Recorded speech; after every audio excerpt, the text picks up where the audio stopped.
Welcome everybody to this JMC webinar, Understanding GPA Calculations and Reports, this March 29th, 2023 edition.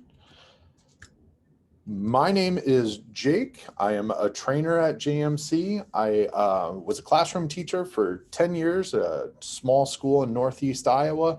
I became an instructional coach, did that for about 6 years, and now I'm with JMC. This is my second year as a full-time trainer, and I am joined today by Jody. Jody, you want to shout us out? Hi guys, my name is Jody Schott and I've been with JMC since August. Prior to that, I was office manager at a small charter school in northern Minnesota for about 20 years. Excited to be here with you guys.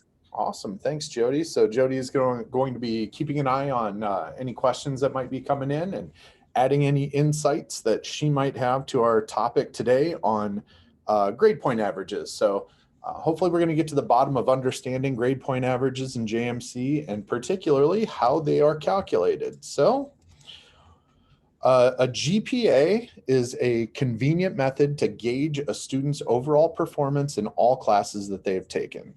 It's utilized to generate reports that aid in the efficient monitoring and management of student progress. And fortunately, JMC has simplified the comprehension of these calculations by breaking down the numbers. Now, I'll start by saying a GPA is something, usually on a 4-point scale that you can calculate with a paper pencil. But with JMC and with so many schools, there are a lot of different things that go into calculating a GPA.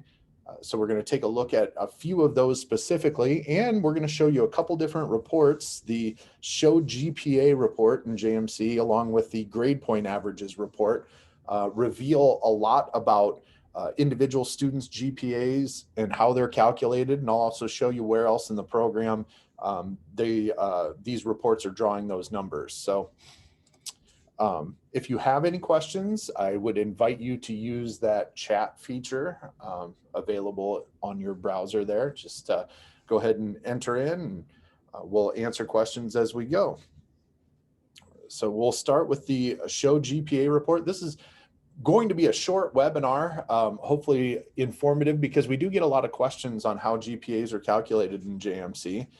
The Show GPA report is going to help you understand how those GPAs are calculated. So answer those tough GPA questions that impact things such as honor roll, class rank, college entrance, things of that nature by running that Show GPA report in JMC office.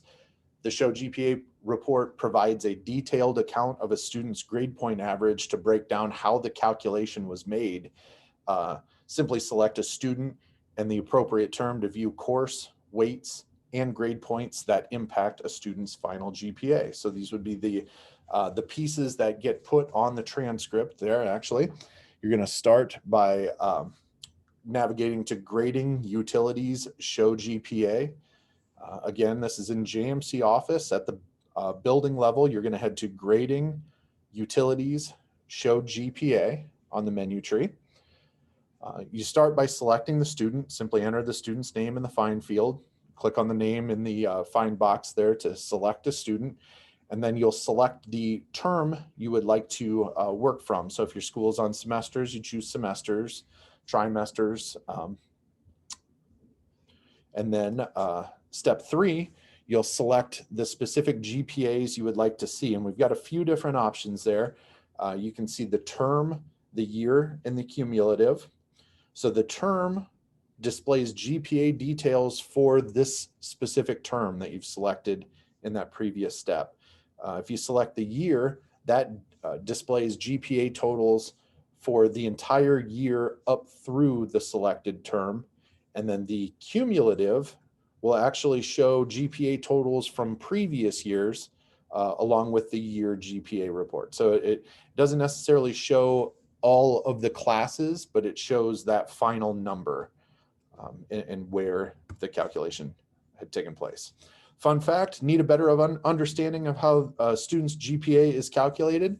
The Show GPA report displays the formula, including the earned grade values, the effective weight, and the total grade points earned. And I'll explain that a little bit further in this live look. So in JMC Office, I'm running off of our demo site here. So this is fictitious data. We're going to go to grading, utilities, show GPA. And I'm going to select a student. I'm going to select my fictitious John McElmurray here. And we're going to view results for SEM 1, just the term.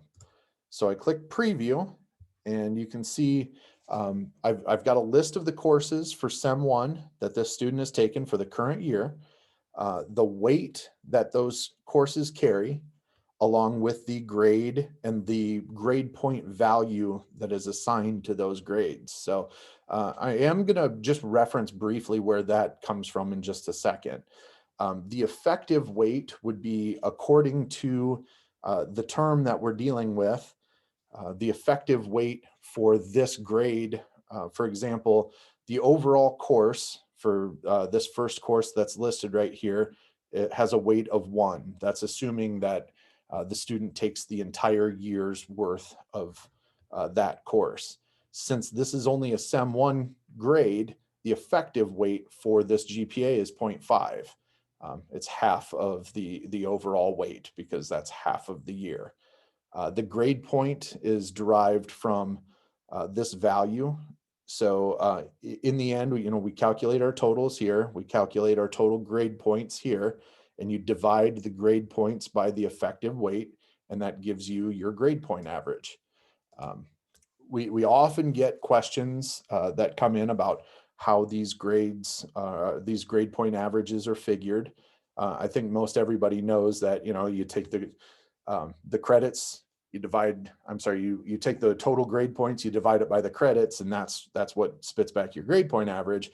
However, there are some factors that come into play, particularly the weight of the course. So if you go to schedules, course, edit course data, I'm going to open this up in a separate window, but each course in JMC has its own weight listed, and you can set the weight for each course. That's totally dependent on your school. So that's one of those calculations. So this weight comes from this edit course data page, the weight that's associated with the course. The other aspect of this calculation is the grade value, and under grading, utilities, edit grade values, you will see each grade has an associated grade value.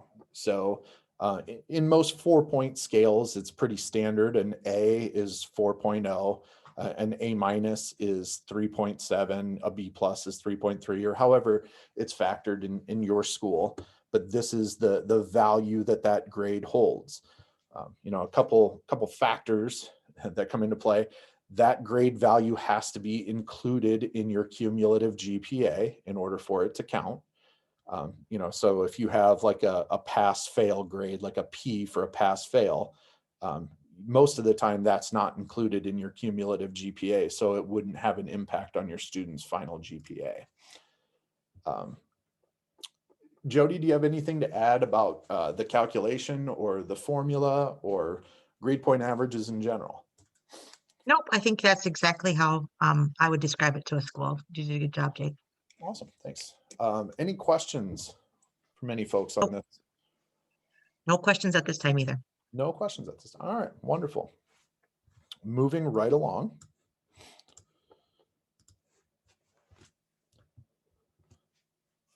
The second report we're going to take a look at is the grade point averages report. So the grade point averages report allows you to easily generate a comprehensive summary of student GPAs right in JMC Office to quickly view information that contributes to graduation, college admission, scholarships, and other awards.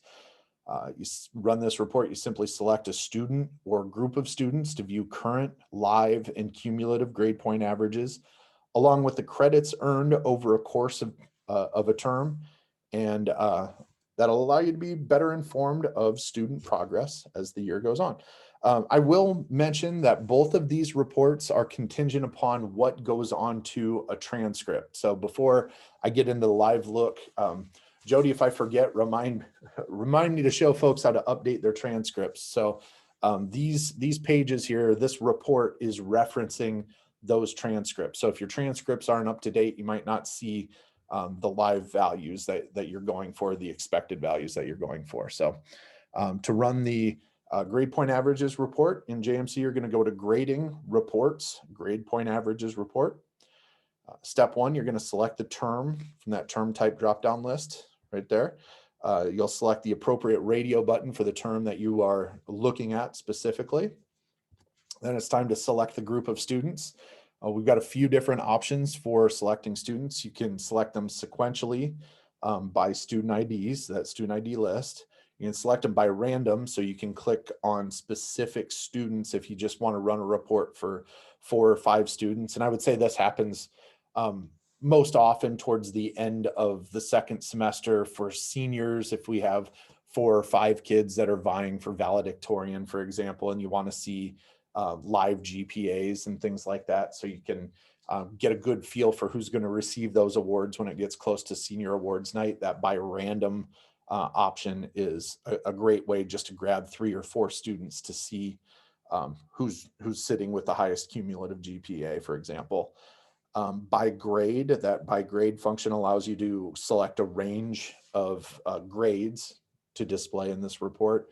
And by advisor, you can view just students by advisor from that from and to, you know, it works off of the advisor ID numbers. So step 3, an optional step, you'll place a check mark in the display live GPA checkbox to include grades from active courses in the GPA report. Fun fact, the display live GPA option includes up to the minute published JMC teacher grade information in JMC calculations to provide the most timely and accurate GPA available. So place that check mark in that checkbox there, the display live GPA, to go off of what's currently in your teacher's grade books. Step 4, another optional step, place a check mark in the include incomplete GPAs in the average checkbox to include grade point averages of students with incomplete grades in the report. So fun fact, the grade point averages report excludes students with incomplete grades from the averages GPA total unless this is checked. So that incomplete, if you wanted to translate that to an F, for example, you would place the check mark in that include incomplete GPAs in the average. Step 5, click the preview button to view grade point averages, credits earned, and the total averages of the selected students, and then print and export that list onto a spreadsheet. So click the print button, click the export button to create a CSV file. Well, let's take a live look at running a grade point averages report in JMC. So I'm going to reorient us. I'm going to head home. I'm going to go to grading, reports, grade point averages. Okay, we're going to start here. I'm going to choose the term type. We work off of semesters. I'm going to choose Sem 1, and I'm just going to run this report for my entire K-12. I click preview, and this displays a list of my students. So I've got my students here along with their advisors and their grade level listed first. I can view the GPA for Sem 1, the GPA for the entire year in this column, the cumulative GPA at the start of Sem 1, the cumulative GPA at the end of Sem 1, so you can view the impact that semester 1 had on that GPA, the number of credits at the start of the year, as well as the number of credits earned at the end of Sem 1, and the difference there in that final column. I will point out we do have some schools that really like to track how many credits a student has earned during a term, and they like to include that figure on report cards. This is a great report to run for that purpose, just to kind of keep track of how many credits a student has earned throughout a term. You could also use the credit checker, but this is a quick and dirty report, so to speak, on where that information is displayed as well. So Jody, anything to add about this display grade point averages report, or any questions coming through? No questions coming through, but make sure you go ahead and display the live GPA and show them how to update their transcripts. Oh, wonderful. Sure. Okay. So display live GPA shows what's in your students' or your teacher's grade books. So there is a slight discrepancy between those two. And also, since this report does run from the totals that are on transcripts, we're going to go to grading, transcripts, and then we're going to go bring up to date. So usually at the end of term and definitely at the end of the year, we're going to bring transcripts up to date.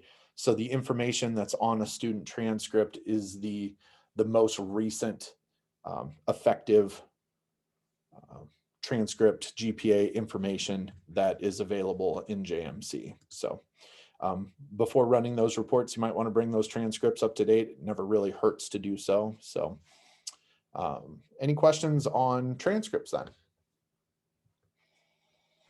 I know we have no questions. Yeah, we have some other resources that are directed toward those things. So like I mentioned, this is going to be a quick and painless weekly webinar on those GPAs. We know that as the second semester gets on and spring is right around the corner, folks are going to be more and more concerned with GPAs and things like that as we start applying for scholarships for our upperclassmen and start determining those academic awards. So we wanted to get this resource out there for folks so you can reference this in the future.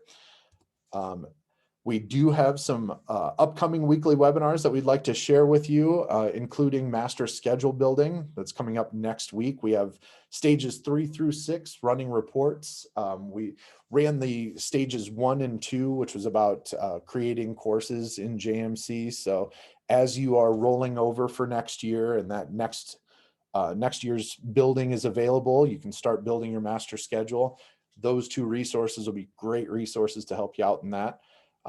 Second and third week of April, we've got the Message Center Status Report, a very helpful report. I think hopefully we're done with this, but especially for weather communications, you can see the status of those messages and the exact percentage of your contacts that have received those messages with that Message Center Status Report. It's a new report in JMC. We've got a Wisconsin mid-year state reporting roundup. Third week of April, we start the 6 ways of grading from goals to details. I am super stoked about that webinar. Standard-based grading is a passion of mine. So I am working on those presentations as we speak, but that from goals to details is kind of your level setting. All right, so if you are just dipping your toe in the standard-based waters with JMC, you want to see what JMC's capabilities are, attend that webinar. We kind of give you the high-level view of those things, those pieces. If you're interested in developing a standard-based report card, we kind of touch on those things. Sarah will be joining us, and she heads up our forums team and helps folks build those standard-based report cards. So I'm super excited about that whole series, but specifically getting started with that. So our first installment of that's on the 18th of April. 19th of April, we're managing recurring payments in JMC Family. On the 25th of April, then we have the second installment of the 6 Ways of Grading series, entering summative results on a standard-based report card. So if your school utilizes standard-based report cards and you want some tips and tricks for teachers in entering those grades directly on the report card and then submitting those grades to the office, please attend on the 25th. And then on the 26th, we have Exciting Innovations in JMC Office Part 3. So you can see everything that's new in JMC Office. We are hiring. If you want a part-time gig or the inside scoop to all things JMC, please come join our team, be a part of our client service specialist crew. As a client services specialist, you'll develop meaningful relationships with our users through communication, training, and support. And in return, we offer a competitive salary and the opportunity to work remotely. But don't take our word for it, please. Check out the glowing reviews from folks just like Jody Schott here. So If you're interested in becoming a client services specialist, send your letter of introduction and a resume to hr@jmcinc.com with job application in the subject line. I started as a CSS. It's a great program. It helps you meet up with the schools in your area that use JMC and network with those folks. Another hot item that we're looking forward to in JMC is the summer conferences that first week of August. We'll have the Eventbrites available to sign up for your school. So hopefully you can enjoy a fun day of learning, sharing, planning, camaraderie, and of course, all sorts of swag. So, and great meals. So we have one in Ankeny. We're going to have one in Minnesota, up in the Minneapolis area, I'm assuming. So check that out. Be ready for that.